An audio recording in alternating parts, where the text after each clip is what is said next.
கடவுள் எங்கெங்கயோ இருக்குன்றாங்க. ஏழைங்க வீட்டுலதான் இருக்கு. யாருன்னு தெரியலப்பா.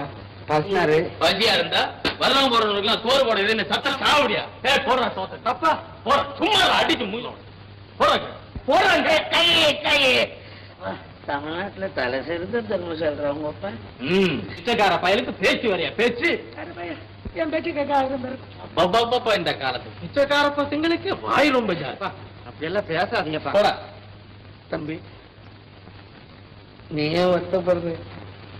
உங்க அப்பன் செய்யறது ஒண்ணு புதுசு இல்ல. நான் செஞ்சேன் ஒரு காலத்துல. அது உங்க அப்பா புதுசுடா. போடா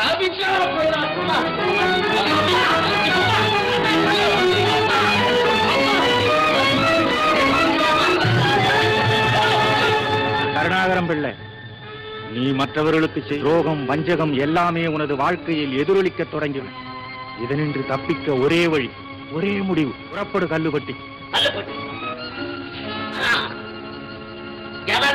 புத்தியற்ற உனது சால் விளைந்துவிட்ட தீதுகளை விளக்கி மன்னிப்பு கேட்டு. யாருமே போய் நான் மன்னிப்பு கேட்பது? உன் மகனிடத்தில். இன்னுமா உன் ஆணவம்? ஆனந்தன் உன் மகனானாலும் அறிவுள்ளவன், தொழிலாளிகளுக்கு நல்ல பாதை வகுத்துக் கொடுத்த உத்தமன். அவனிடம் மன்னிப்பு பெறுவதால் உன் அந்தஸ்து பாழாகிவிடாது. ஓ ஓ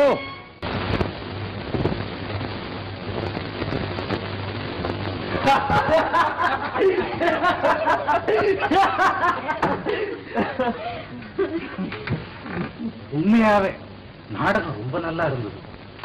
எல்லும் நாட்டு மன்னரேங்கிற பாட்டை கேட்ட உடனே நானும் மன்னனா மாறிட்டேன். ஆமா, அப்போ மந்திரி எங்க? புரியுது புரியுது. முதல்ல இந்த மன்னருக்கு மந்திரி யாருன்னு தெரிஞ்சாதான் நான் ஏன் சொல்லுவேன். நீங்க யாருமே சொல்ல வேணாம், அதை நான் சொல்றேன். இந்த 2 மன்னர்களுக்கும் யார் யார் மந்திரியாக்க வேண்டும் என்பதை யாம் நெடுநாளைக்கு முன்பே தீர்மானித்து விட்டோம்.